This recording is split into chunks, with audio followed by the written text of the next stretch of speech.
My name is Dr. Wilson Tsai. I am a board-certified thoracic surgeon, and I've been practicing for the past 12 years. As a thoracic surgeon, I specialize primarily in a lot of esophageal diseases. It's been a great honor to be the first physician in the world to use the Ambu aScope. It is a very versatile system.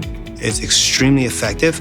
It's lighter, it's smaller, it's more portable. These OR rooms have limited real estate. What I really wanted to do was prove to myself that with that lower profile for the aBox 2 console and monitor, we did not need to use that bulky tower with the large screens and so on and so forth. And what I found myself doing as I got more and more cases underneath my belt, I was able to actually complete all the cases by solely looking at that monitor that is developed by Ambu. It was actually the maneuverability and the mobility of the wheels that allowed me to get into angles that I probably couldn't have gotten into using the reusable scopes.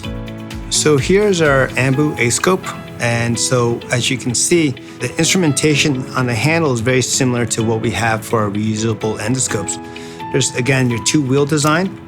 The first larger wheel allows us for our upward angulation, and you can see a significant improvement in the angulation of the scope as I'm retroflexing to evaluate this anatomy right here.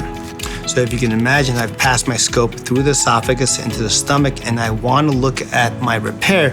And so this upward angulation is extremely easy for me to understand whether or not my repair is effective or not. The staff was pleasantly surprised by using the aScope. The processing time is essentially nullified. The second we need the endoscope, it's essentially right there, out of the bag and ready to use.